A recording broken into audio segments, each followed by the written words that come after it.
Inescapably. Inescapably foreign. Welcome to Without Borders. I'm your host, Nolan Yuma Jansons. If this is your first time tuning into the show, just know that this is the podcast for nomads, expats, immigrants, third culture children, or anyone else that feels inescapably foreign. You can access transcripts and a bunch of interesting articles at withoutborders.fyi. Today I'm here with Rosie van den Broek. Hi. Now, I say it in Flemish because that's how Rosie and I are used to speaking to each other. She's actually my cousin's cousin, but she grew up in Belgium and she's been living in Ireland for how long now, Rosie? Almost 10 years. Almost 10 years. All right. Well, here, Yeah. before we get into that, how are you doing today? I'm good. Yeah, very excited to be here. It's almost Christmas time, but whenever people are listening to this, it may be after Christmas, but I'm very excited finishing up the year, getting ready for the nice, glue wine, good food. So I'm doing good. Oh, glue wine. I haven't thought about that. I don't think it's a very popular drink here in Spain. Here in Spain, they tend to put ice in wine, make a tinto de verano, which is Mm, usually just red wine with a sugary carbonated mm, water. sounds Um, good too.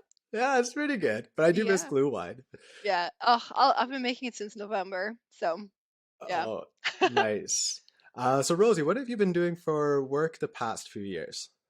So I currently work in a company called HubSpot. They're an online sales and marketing SaaS platform, and I'm a customer success manager there. So I work with our Benelux customers. So that's Belgium, Netherlands, Luxembourg customers, and I'm their strategic consultant. So yeah, I would help them how to build out their website, how to build a strong sales and marketing strategy, how to reach their goals. So that's what I've been doing for the last 5.5 years.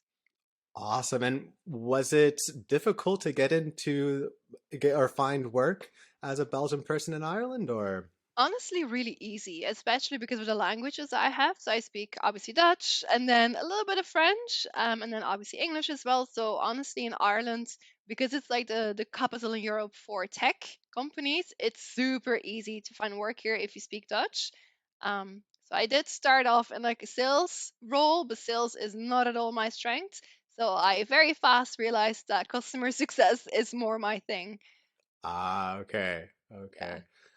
And I guess the immigration process there was almost none, right? Because you're European. Yeah, exactly. So it's really easy because Ireland is also part of the EU. So like it's really easy to come work here. I will say that the most difficult thing to get is a bank account because in order to get a bank account, you need to have a bill. But in order to get a bill, you need to have a bank account. So it's a little bit of a vicious circle. So that was probably the most challenging thing getting into Ireland and getting set up.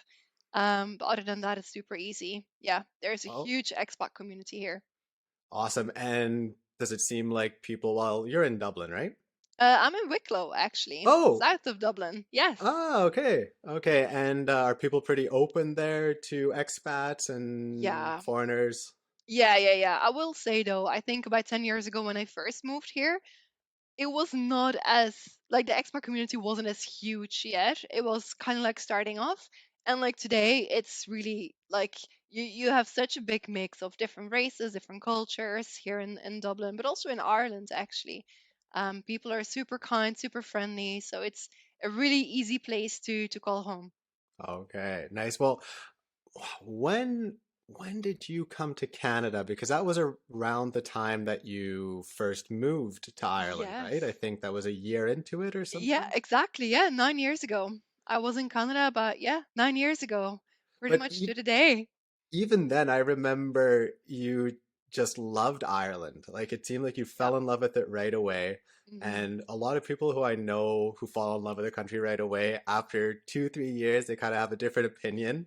Yeah. Um, but then we spoke again a couple of years after, and you still seemed completely hmm enamored by Ireland. Yeah. What about now?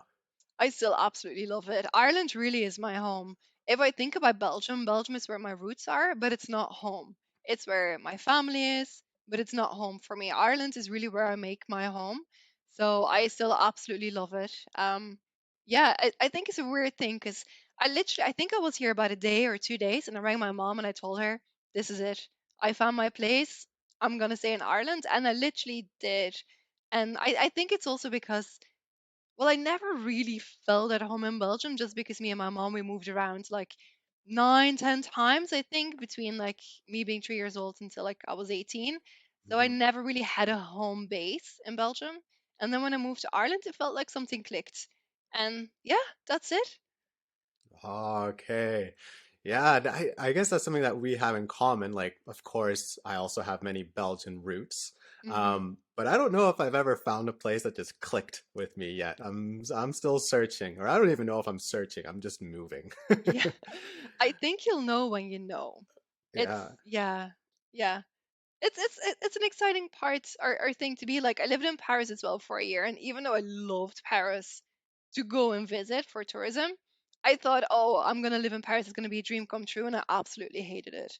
It was to the contrary. And then when I moved to Ireland, I actually was afraid because I still liked Ireland to go, for holidays, and I was afraid that the same would happen, that I would move to Ireland and that I would hate it after a while. And thank God it didn't turn out that Yeah. way. So what didn't you like about Paris? Um, pretty much everything. No, no, that's a lie. I still really love Paris. I think Paris has a great culture. But when you live there, you see a whole different side of the city than when you actually are there on a journey or to travel. Like And it's Parisians, just important to specify, you're yeah. fluent in French, right? I was at the time. I'd Okay. say I'm still good at French, but the English has taken over that part of my brain. So I'd say Okay. I'm still good, but not super fluent But at the anymore. time that you went, you spoke fluent French Yeah. because obviously that affects your experience in Paris as Yes. well. No, that's true. And Okay. I did live with French people. I went to school with all French people. I did work with French people. I literally spoke French all the time. It's just Parisians really live to work. And that's it. They work from 8 o'clock in the morning to 8 o'clock in the evening. The subways are horrible because you're literally in peak time traveling. Oh God, it was just horrible. So no, Ireland is way more relaxed and laid back. Yeah, I had a discussion about that with previous guest, well, one of my best friends, Keaton Jackson, and he mentioned that about the work culture as well, that even though North America has a very intense work culture, and well, we didn't really specify it, but we did talk about that there's more of an entrepreneurial spirit in North America and in Canada than in France. But Hmm. he also mentioned the long work hours. But Yeah. part of that is because you also have such a long lunch break in France. That's true. 2 hours easily. Yeah. Yeah, yeah, yeah. That's so true. Yeah. And did you like the 2 hour lunch break or? I honestly didn't because I mean, like, you're in the middle of Paris. I was on an internship, so we were paid about like 200 euros a month. So with like 200 euros a month, you can't really like go down every lunch break. So no, the big lunch breaks wasn't like ideal for me. But also because I wanted to like go home because I was part-time studying, part-time working, so I still had a lot of work to do. So yeah, no. I think I'd rather am efficient than take a 2 hour lunch break. Oh, okay, okay. Yeah.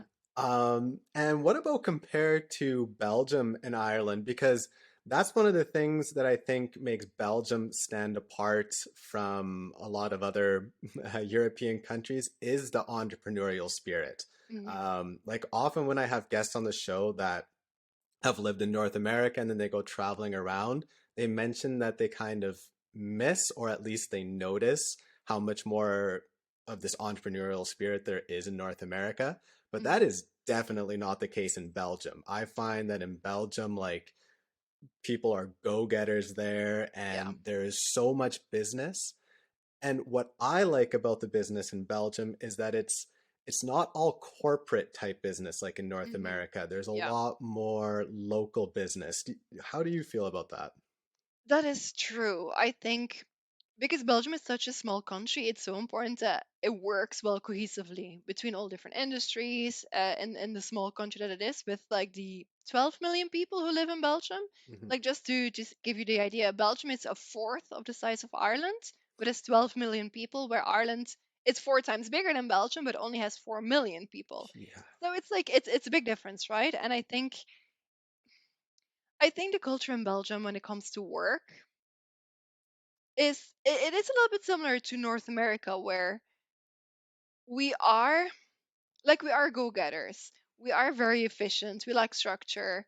But also we're not like the French where you've got like the vouvoyer and you have to be super polite. Like it's a little bit different in Belgium. Now, it's not as relaxed as the Dutch. So the Dutch are way more relaxed, super open-minded, where the Belgians do have more structure than the Dutch. And I think that's a very important difference to realize when you work with both Belgian and Dutch customers. Because even though they're so similar, they are very different at the same time. Okay, well that's interesting because I looked something up beforehand and I kind of had found the opposite information when it comes to Belgians and Dutch people.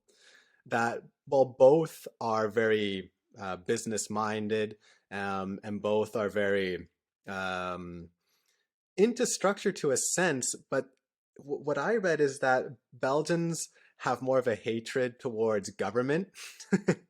Which And is that kind of true. leads to more distrust towards rules, which then in return leads to more mending of the rules.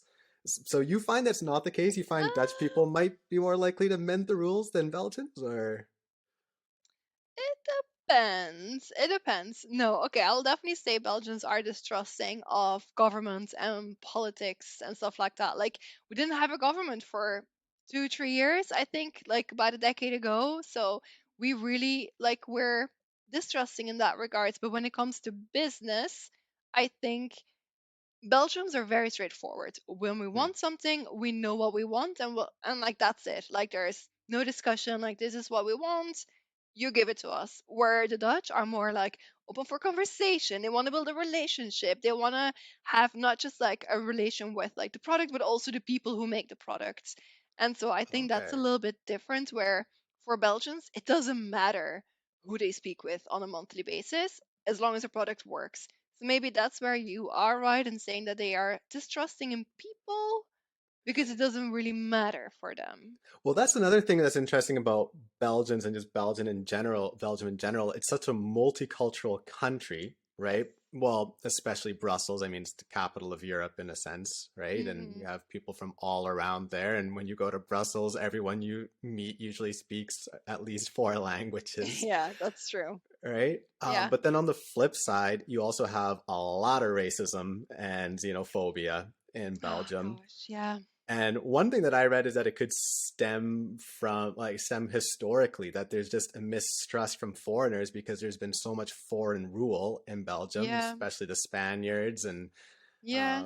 that it could stem from that. Like it's just in the roots. I don't know though. It's a tough thing to say, right? Because nobody wants to be seen as a racist. Hmm. Like, it's a very tough conversation. It's a very sensitive topic, I think. But it is true if you look at the history of Belgium, we've been ruled by the French, by the Vikings, by the Spanish, by the English, by the Germans more Hmm. recently. Um, and it is true that we're not super open minded. Now, I don't want to generalize either, but yeah, I'd say like for most part, it is true that the Belgian culture as it is, people do want to fight for that, like the local Belgians. But then even within Belgium, we would be very.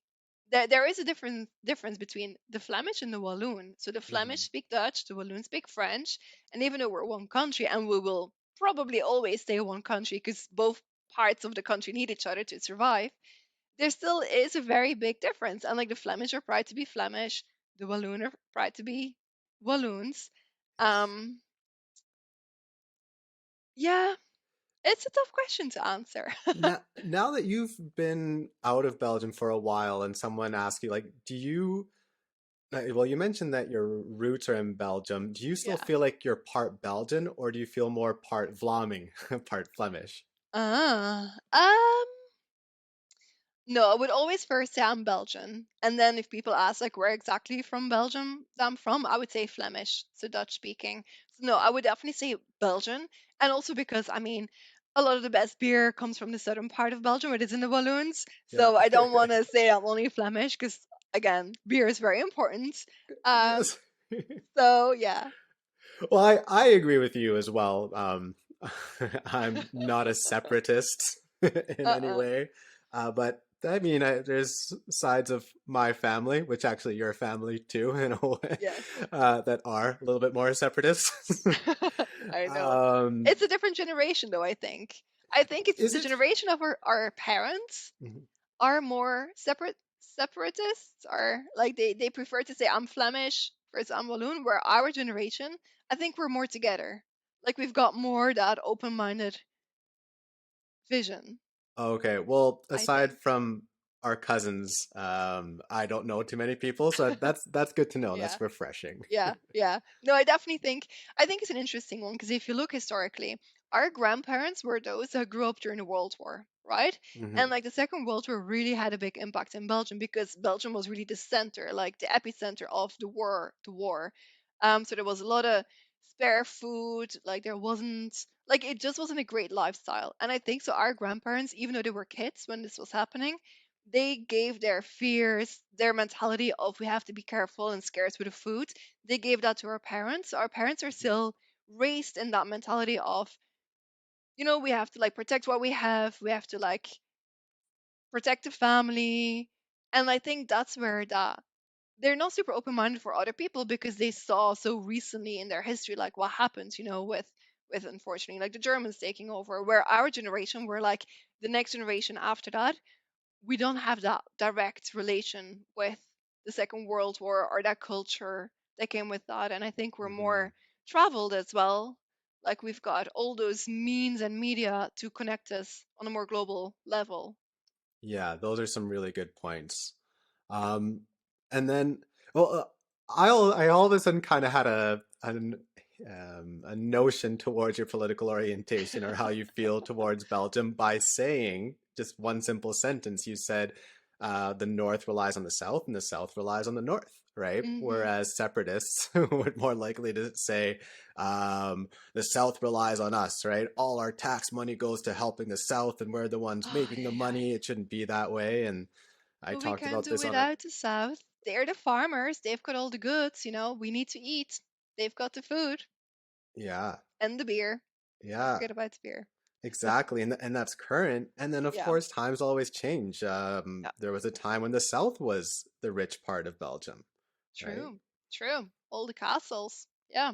Yeah, All the elite of the old Belgians lived in the south. exactly.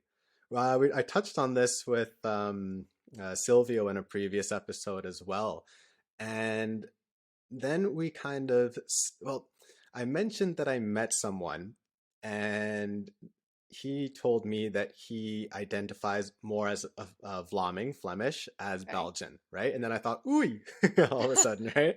Yeah.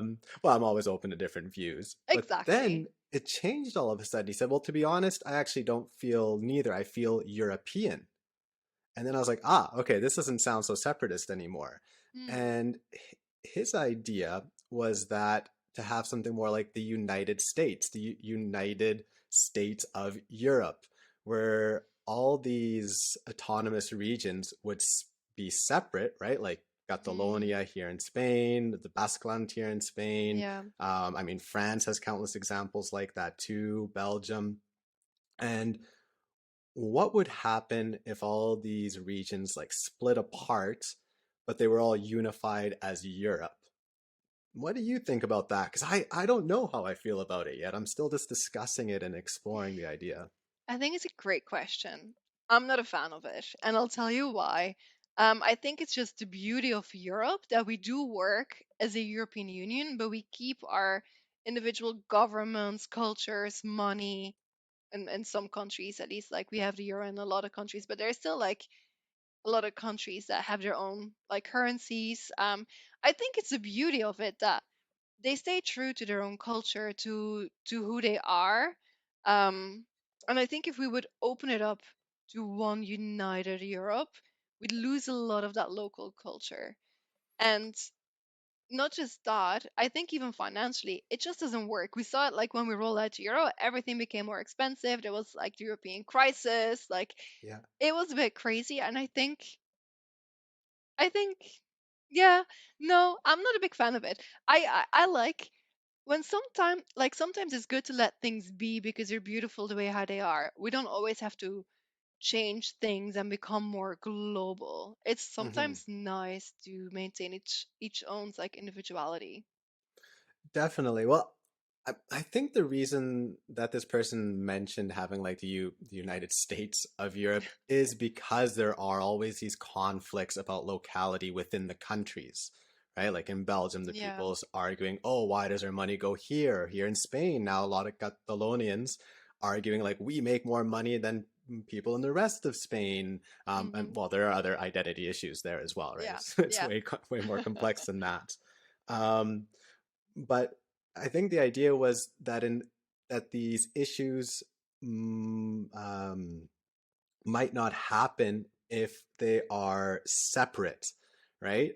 But where does it end? Because especially in That's the Belgium, right, you thing. have Vlaanderen, and then you Yeah. go there, and then you have, I guess you wouldn't say racism, but you have like hatred between the people from Antwerp compared to the people from West And Vlaanderen, see, that's compared. so true. We've got like the different accents, even in Flanders. Like my stepmom is from the west of Flanders, and like when my dad first brought her home, me and my brothers didn't understand her. Like we didn't know what she was saying because her accent was like so strong. It was crazy. And like she's Flemish, we're Flemish, Like why could we not understand her? And I mean, it's cool at the same time. It's like unique. Yeah, I I know that that's something that makes me feel proud to have Belgian yeah, heritage. That's why I'm not like a Vlaming.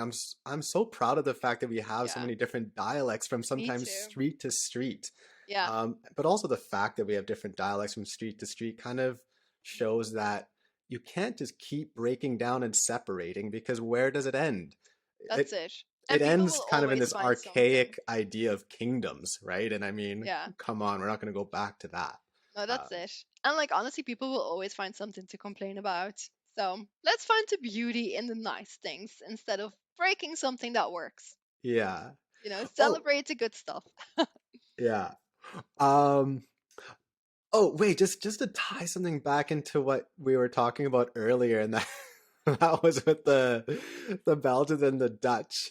I Okay. have some notes here, but first I just want to ask you because you're someone that deals with international clients, right? Yes. And you have to talk to a lot of people. So, how often do you get mistaken for a Dutch person? Like in work, whenever we like chat on Slack, so we use Slack internally, people always think based on my name that I'm Dutch. And it's not that I get offended, but I do get a little bit offended because I'm so proud to be a Belgian. And I'm like, no, I'm Belgian. I'm unique to be Belgian. So like don't think I'm Dutch because I'm different. And then when people like when I actually get on Zoom calls with my customers, I tell you, every single time I speak with a Dutch customer and I'm like introducing myself, I'm like, hi, I'm Rosie, I'm from Belgium. Straight away they say, oh, yes, we hear, your cute, adorable accent, you're Flemish. It is so funny. It's so funny. Like, the Dutch love me, they love my accent. It's so funny. And it's nice, actually. But I think as Belgians, and I will say this honestly, we laugh at the Dutch quite often because we think that their accent is really funny, and it is funny. So sorry for any Dutch people listening. I think having a Flemish accent works to my advantage. Yeah. Well, I think, and sorry to all the Dutch people listening right now. By the way, I have many Dutch friends and everything, but it's just a neighboring country kind I know. of We slag each bickering back and other. forth. But like Dutch people, it sounds different, right? Because you have the and like Exactly. Belgian Exactly. people don't do that. That's the thing. We speak more like soft. We're more soft spoken, honestly. But Mhm. also, I will say this because I'm probably one of the only Belgians in HubSpot in like Ireland because Belgians don't really tend to travel a lot. If you look at the expat community, the Dutch are everywhere. Belgians are very rare to find. So I Yeah. have to stand my floor. Like I really have to be strong as the only Belgian in the office to be strong against all the Dutch because the Dutch like slagging me too, you know? So Yeah. yeah. Yeah, well, okay, that's really interesting because, well, Rosie, you're the only Belgian backpacker I've ever met. And I was looking some psychological reasons for that, and it turns out that one of the major differences between Belgian and Dutch people is that Belgian people have higher uncertainty avoidance. And what that means is that they're more likely to avoid things that are uncertain to them, right? So obviously, Yeah. when you're backpacking, you have to be someone that can just go with the flows. You can't always just be prepared, right? Yeah. Like you can't always just do everything in advance.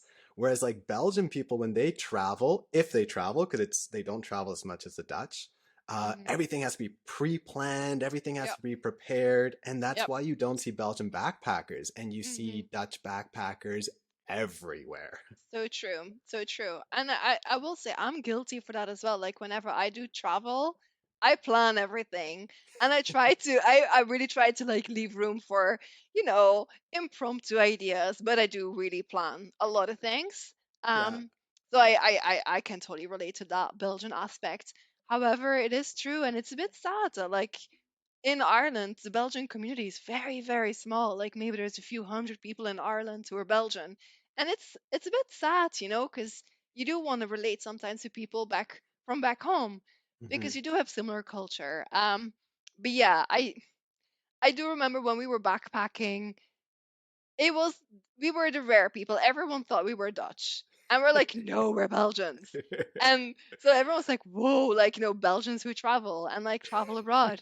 It's true, and Belgians are homebirds. Even when Yes, I like, there's a good expression. Geboren met een baksteen in uw oh bak. my gosh, I'll translate yes, it for the listeners. That means born with a brick in your stomach. Because if you've ever been yeah, to Belgium, you know that it's full of bricks, right? it's That full of bricks, literally. But also, people buy the plot of land next to your parents and then build a house there next to your parents. It's crazy. It's so crazy. I'm like, no, I want to have wings. I want to travel the world. I want to explore. But like a lot of Belgians, a lot of my family still, they're kind of expecting me to come back home to Belgium. hmm. And I'm like, guys, I've been gone for over 11 years. I'm like, Ireland is my home. I bought a house here. I've got dogs here. My partner is Irish. Yeah. Like, but they're still expecting me to come back to Belgium. It's so weird. It's, Well, yeah. where do you think that stems from? Because I've thought a little bit about it, and I've done some research into it. Um, but Belgians are a little bit more like Southern Europeans in that sense, where family values are very high, and that people don't move away from their families, Hmm. right? That's kind of Yeah. been a part of my identity crisis throughout my Yeah. life. I'm kind of over it now, but actually, my parents still battle with it sometimes because they left Hmm. and no one else did because it's just not that common. Yeah. Um, and then even though like Dutch people and Belgian people share a language, we do have some cultural similarities. Uh, Dutch people are more likely to move away Hmm. than Belgian people, and I wonder if part of that is well the Spanish rule in Belgium at historically at some point, or the Catholic roots versus more of the Protestant roots. I don't know. Yeah. God, that's interesting. That's interesting. Honestly, I wouldn't really know. Like, I wouldn't. Yeah, I really don't know. I think we definitely have a very strong family culture.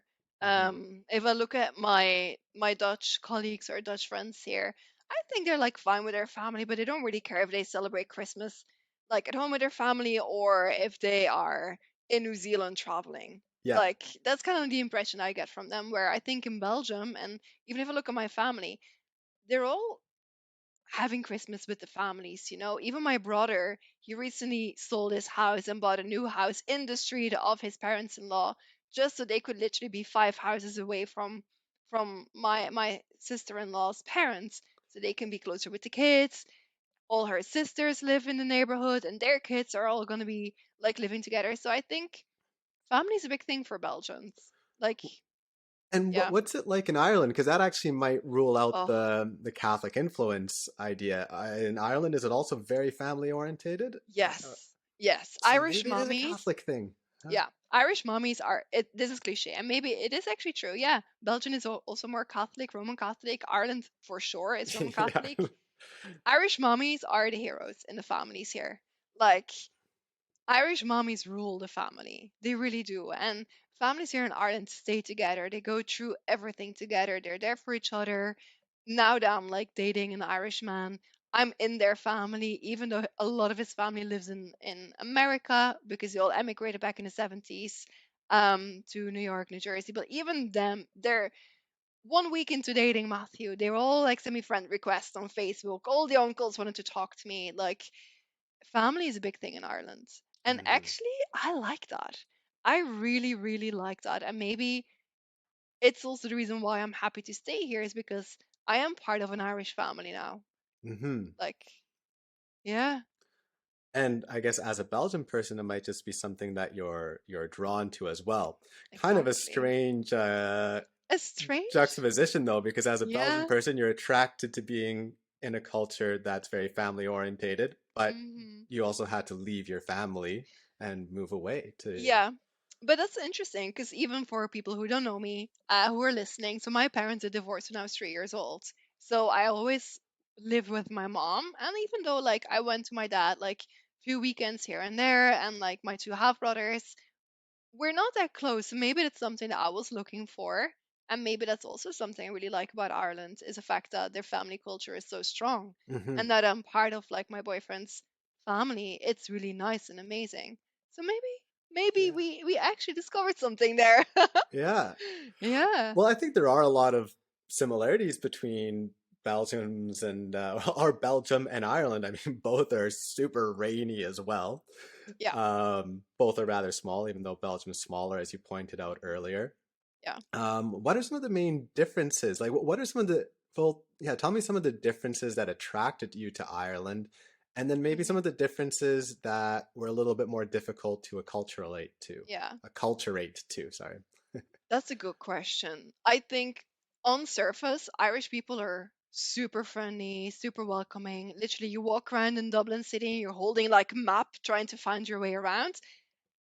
Within 2 seconds, an Irish person will come up to you and ask, like, hey, can I help you? Are you looking your way? Like, where do you need to go? So Irish people are super friendly, super welcoming. But on the flip side, it's really hard to build strong friendships with Irish people because, and I think it's because they all grew up in their community, they're super close with their families, with their friends. They already have their friendships since they were little toddlers.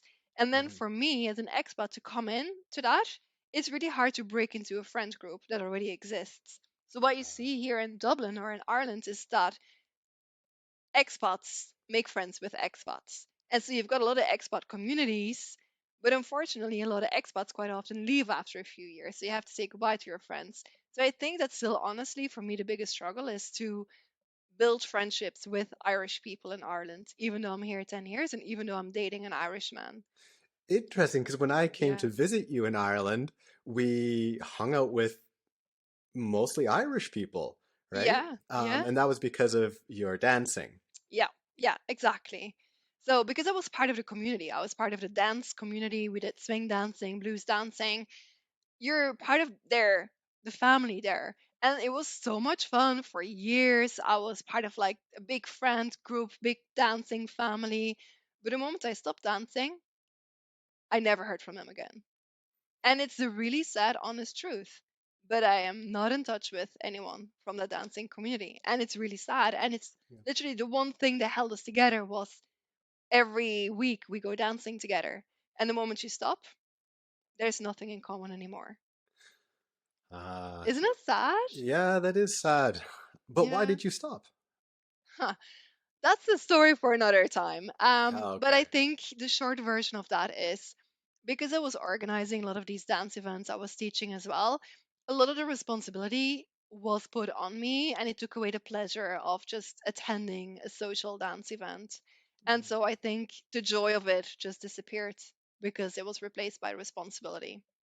Oh, I'm sorry to hear that. Well, Yeah, do you still dance a little bit for fun I or? do. Yes, of Okay. course. Yeah. Well, you taught me three dance moves that I still use all the time because they're still the only three dance moves I know, especially when it comes to swing. But you, Amazing. you taught me one that looks kind of complicated, so I do that one, and then everyone thinks I can dance.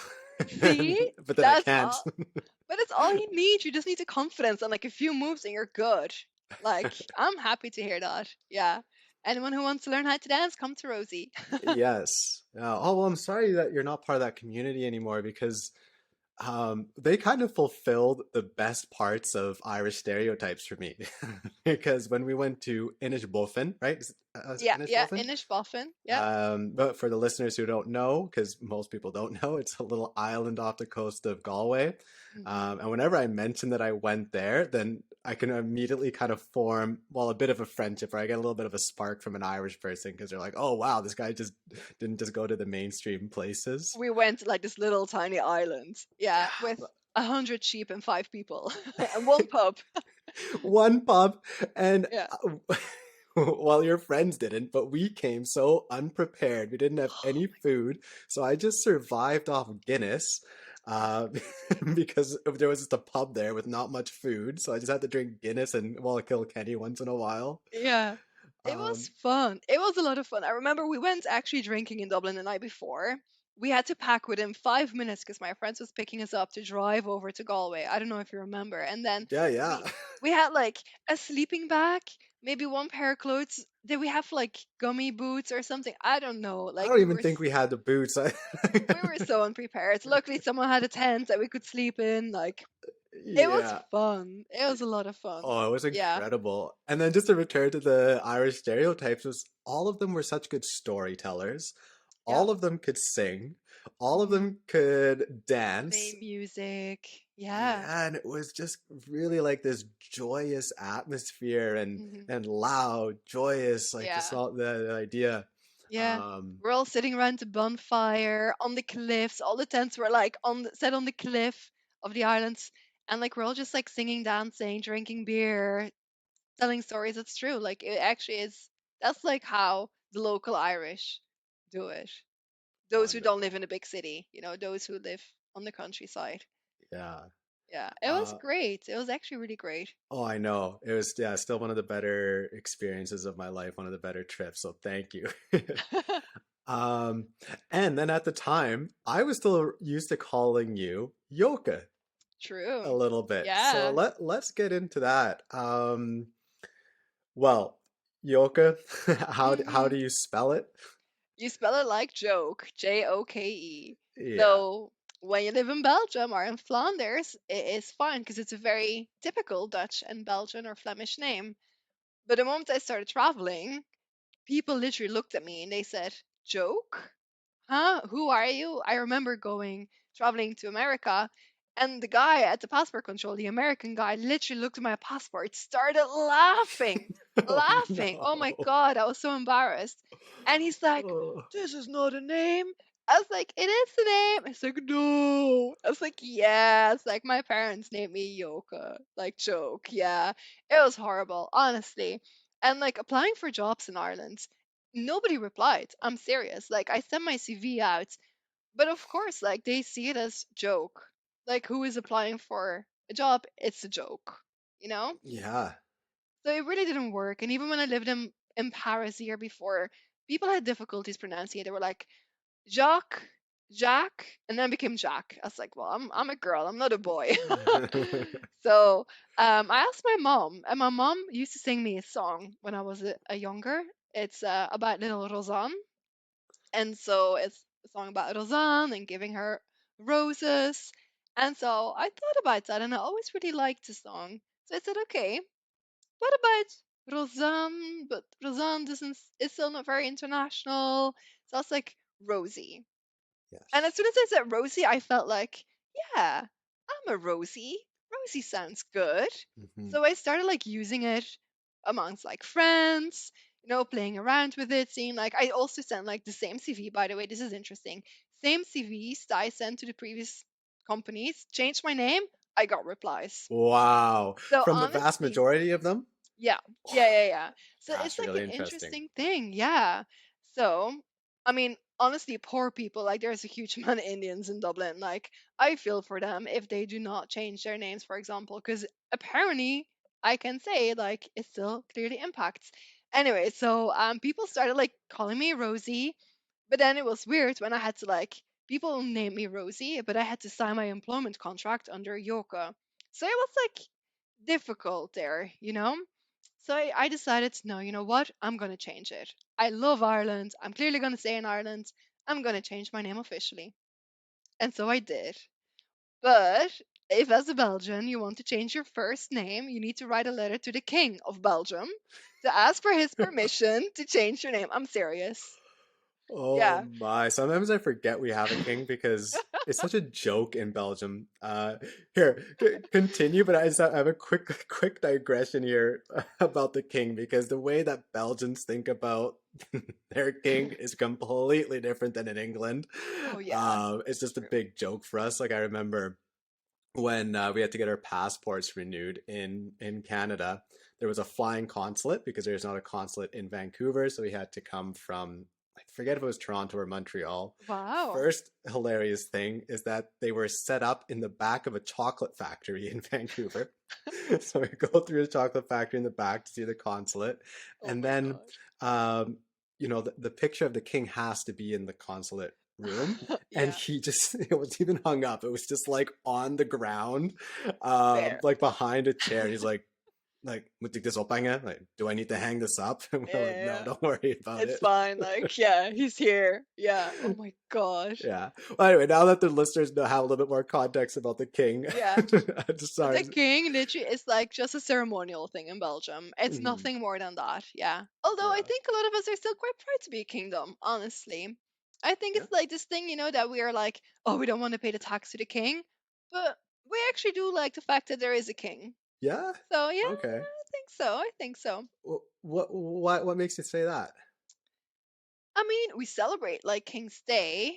Mm, We go and visit like the royal household and you know the castle in Laken.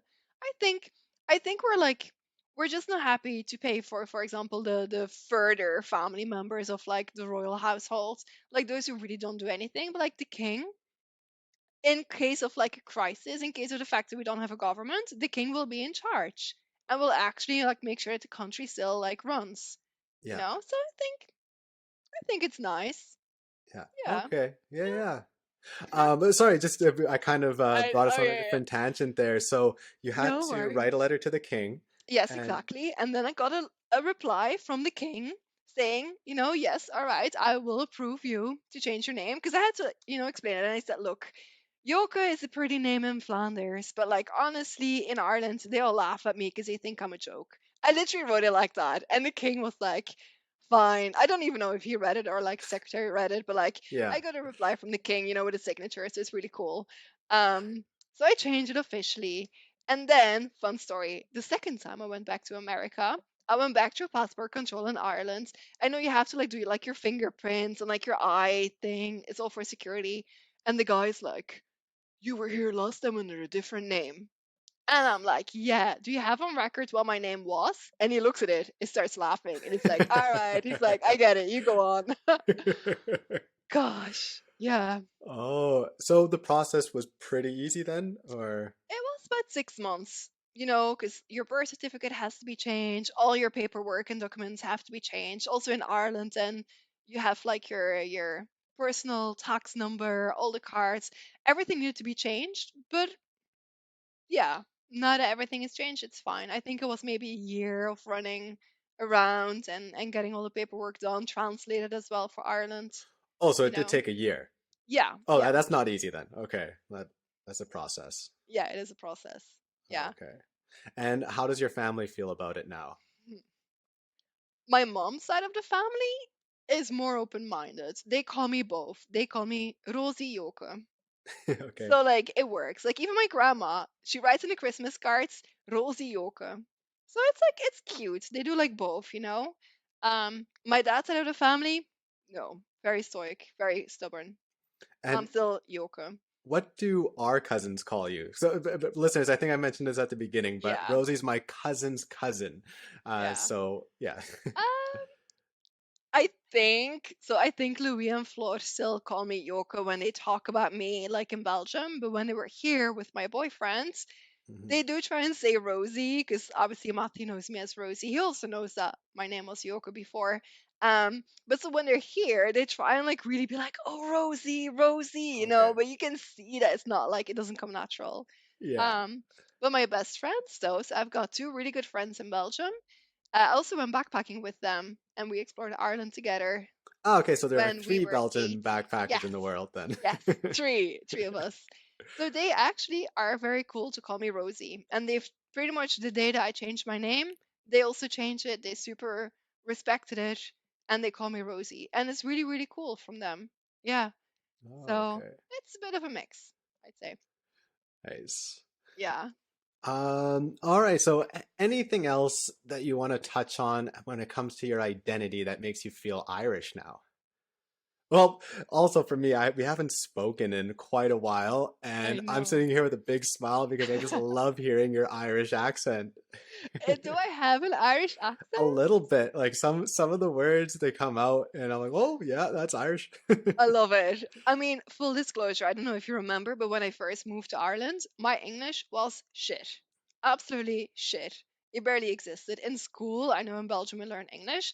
I always failed all my exams in English. I hated English. Oh, So, like, the fact that I I didn't know lived, because we spoke no, Flemish amongst I each other, know like we between did. each other. So Yeah. No, like, honestly, I hated English. And then when I moved to Ireland, people were like, are you serious? You're going to like an English speaking country. yeah, I have to say, I lived with an Irish family first for like the first year. And like the first few months, I was sitting at their dinner table. I did not understand a word what they said. But the Irish accent is very strong. It's yeah. different than the British English that we learn in school. But yeah, I'm happy that I have a little bit of an Irish twang. I think I learned a lot being here in Ireland. Well, I would assume so. But so, was it easier for you to learn French than it was English? Yeah, That's weird because Flemish and English are the two. Like Flemish is the language that's most closely related to English structurally interesting. and everything. They have the closest relationship. I'll tell it to Um, my boyfriend. He's struggling learning Flemish. okay, but of course, both English and Flemish also have loan words from Yeah, France yeah. French words. I Oh, think okay. I definitely do not generalize because I think most Belgians find it easier to learn English than French Hmm. because we have a lot of English on television, radio, and stuff like that. It's just for some reason the way how my brain works is very structured, and French is structured. You learn the rules, you apply the rules. It's always the same. Where the teachers I had in school for English, they were like, oh, English, you feel it. And if you don't feel it, it probably isn't right. But I'm like, I don't feel anything. Like, what? I just didn't understand English. I really didn't. Even now, sometimes I say something to Matthew and he looks at me and I'm like, did I say something weird? Like, I definitely didn't say something. Like, we've Yeah. got amazing expressions in Dutch.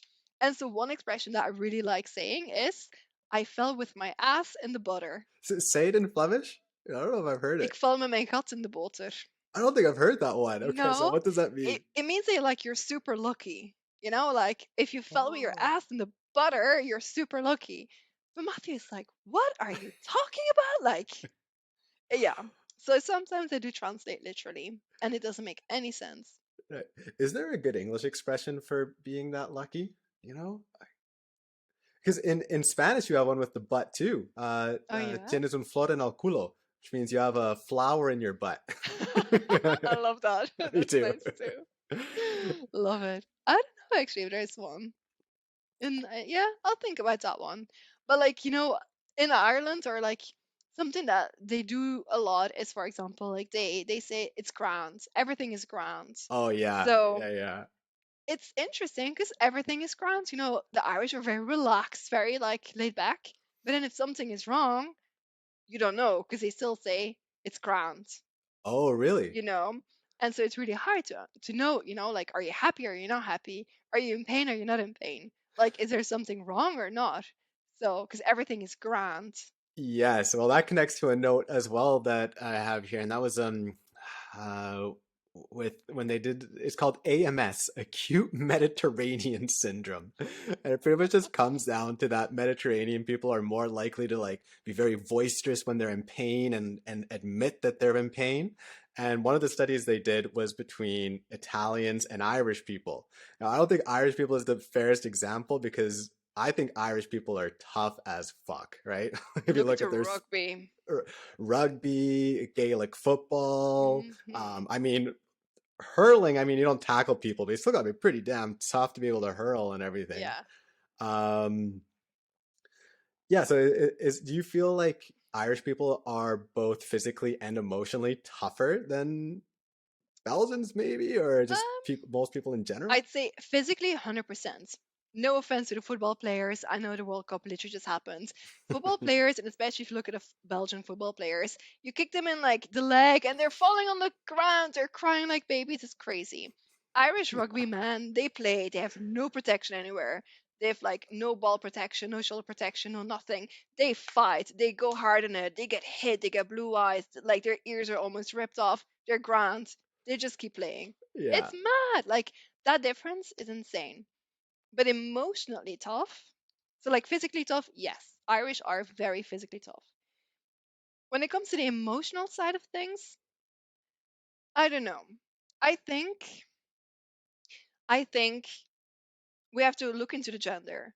Belgian women, we chit chat about everything. We can talk about emotions. We're super open. We talk about so many things. We're super well, like progression, like we've got gay marriage, abortion, like all these things. But Like we Ireland was the grew up. first country in the world to have gay marriage, right? No, No? no. The Oh, Dutch. Yeah, oh. Ireland is the first country in the world that allowed gay marriage by referendum. Ah, okay, that's why I'm Yeah, confused. Okay. and that only happened 3 years ago, something like that. No, longer, 5 years ago maybe. But that's it. So Oh, no, so Ireland. So like, okay, let me come to that in a second. So I think like Belgian women, we talk about everything. yeah. Irish women, not at all.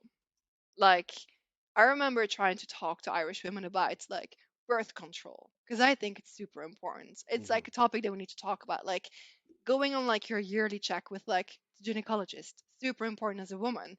Irish women don't do this. Like they don't go to the gynecologist unless they think something is wrong. But like if you think something is wrong, it's too late. You know? So like they don't talk.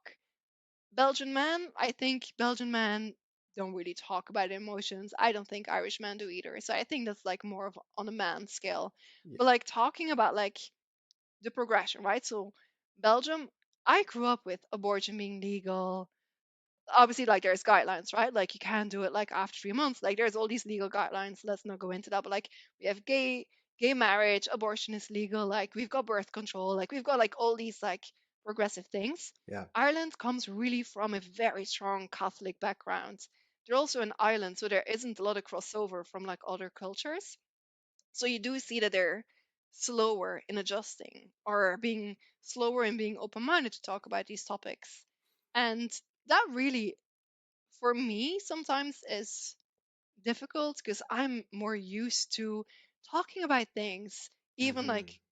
like my boyfriend's family. Like I blare out stuff, about religion, politics, like gay marriage, abortion, whatever, and it's like, ooh, let's Okay. ignore that this was said and like talk about something different.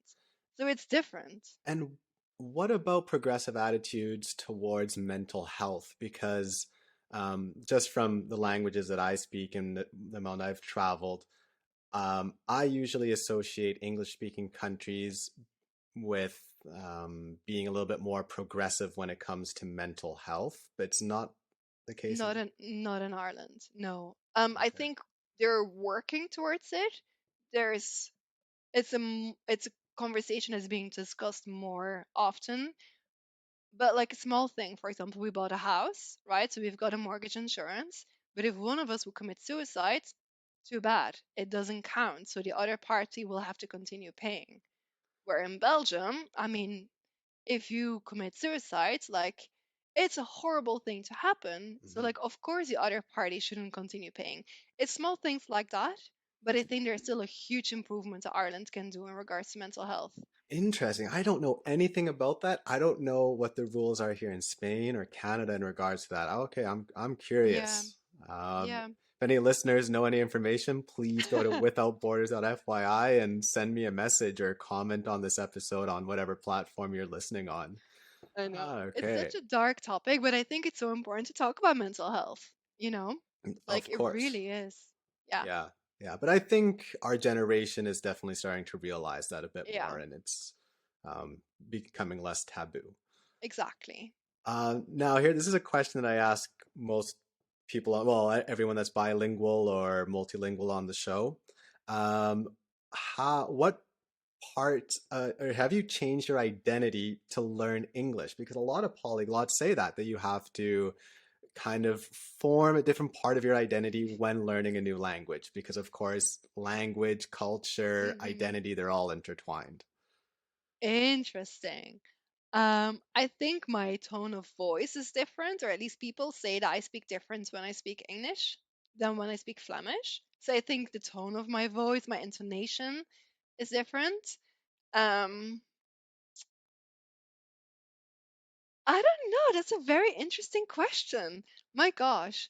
I think I am like when I speak Italian, for example, when we go on holidays in Italy, I'm very proud because I know some Italians. I'll take like ownership to like speaking these in like the bakery or in the restaurant to like show that I can speak Italian. Or Yeah. maybe in Belgium I wouldn't really take that direct role Okay. because everyone's That's a really good example. right. Yeah. Um Other than that, I think I am proud. Like I'm proud to be Belgian. I really am. Like and I think living in Ireland, I am super excited to eventually become Irish as well, to get like an Irish passport. Right now I don't, but I'd love to have an Irish passport so I can also be part of elections and voting in the country so I can play my part in Ireland because I love living here and I want to be part of like the community here. But at the same time, I'll never give up my Belgian identity because in Okay. essence, I am still Belgian. Like I grew up in Belgium, my roots are there. There's Yes. traditions like Sinterklaas that they don't celebrate here. So that's on the 6th of December. If Hmm. we ever have kids, I want my kids to have Sinterklaas, get their shoe ready on the day before and do like these cultural things. I think it's like so important. So did I change my identity? Maybe a little bit, but not really, because I am really proud of who I am. Yeah. Okay. Oh, well, the traditions made me think of something else. Now, I don't want to spend too much time here because I would rather have a person of color on the show as well to talk about this. But how do you feel Yeah. about Zwarte Piet, which is, wait, how do you say Zwarte Piet in English? Black Peter, I guess. Black Peter. Yeah. For everyone that doesn't know that, that's the blackface when people in Belgium and Holland Yeah. paint their Celebrate faces black. Sinterklaas. Yeah. Yeah. Um, I mean, I think it's the same with the three kings. If you look at the Christian story after Jesus, like the three kings came to visit Jesus in the crypt, like there was also like a black holy man there. And I think I try and see the best in people and the best in stories. So I don't really want to say it's like a racist thing to bring a black man into the story because there's two sides. One, yes, they do came from Spain or from Morocco, and like Mhm. traditionally, like people are just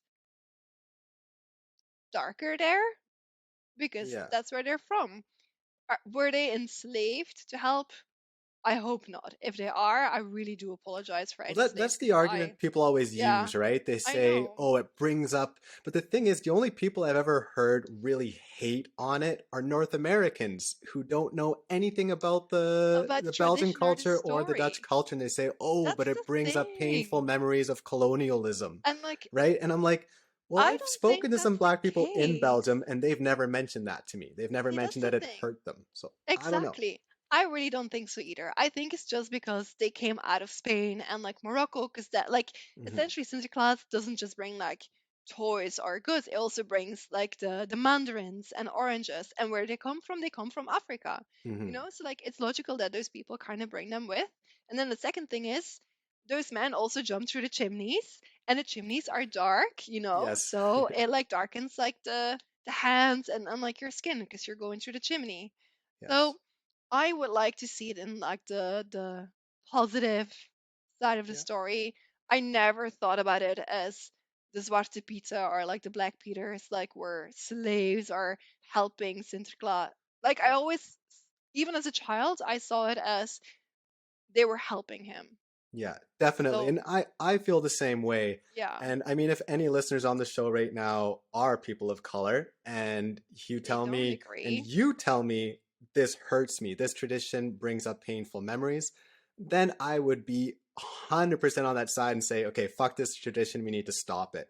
But the Mm, fact is, I've only heard white North Americans tell me to stop having this tradition. Well, I'm not actually, I don't even do the tradition, but I've just only heard them say you can't have this Mm, tradition, and that's not going to make anyone no. stop. Like I don't care about what white North Americans say about this tradition, right? I want to hear about what the people Yeah, say who it actually affects, right? The exactly. victims in this case. Yeah. But It's like the same conversation. And this is like sending us again into like a rabbit hole, but like Santa Claus is a man, right? He's just been a man. He's always been a man for centuries. Do we need to make him like a woman just to be inclusive? I don't think so. It's a tradition. Don't play around with traditions. He's like a man, you yeah, know? yeah, Like, but that's a rabbit hole. It's literally a rabbit hole. yeah, So, yeah, definitely. yeah, All right. Well, maybe you'll come back on the show another time if and we can discuss that more in depth with someone that might have a different view, because I think yeah. it's always more interesting when people It's have different views on these exactly. subjects. Yeah, yeah. I Um, love a good conversation. So, Now we're coming up over an hour here, so the last thing I want to say before we finish this off is a quote by Saint Augustine, because I know it's one of your favorite quotes and it's one of my yes. favorite quotes, and that's the world is a book, and those who do not travel read only one page. Mhm. So why does this quote hit home for you? It resonates for me because there's so much to the world. There are so many different cultures, so many different stories that people can talk about.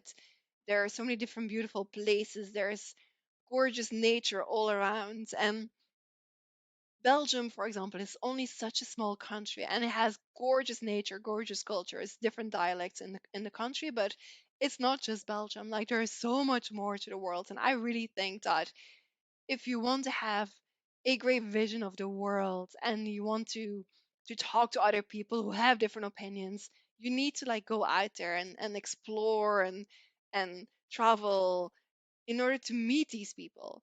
Like, I have made the most beautiful memories, not in Belgium, but in different parts of the world. Like, I've traveled through America on my own when I was 21 years old, and I was there for 3 months, traveled to 20 states, and I went south, north, east, west. I met people from different races, and it was the most humbling experience ever. I I just absolutely loved it, and I think it made my life so much richer. So I really think that people like, if you want, and you don't have to be rich to travel, like if you want to see more of the world and you want to explore, travel, like travel, be open minded, put yourself in like different places where you never go, and you'd be amazed. Rosie, thank you for sharing that. I think that's a perfect place to end today's episode, because that kind of correlates with all the themes of Without Borders. It was a pleasure talking to you again. Same. And for all the listeners, remember, you can always engage with the conversations at withoutborders.fyi. We got transcripts there and a bunch of interesting articles. And please share this.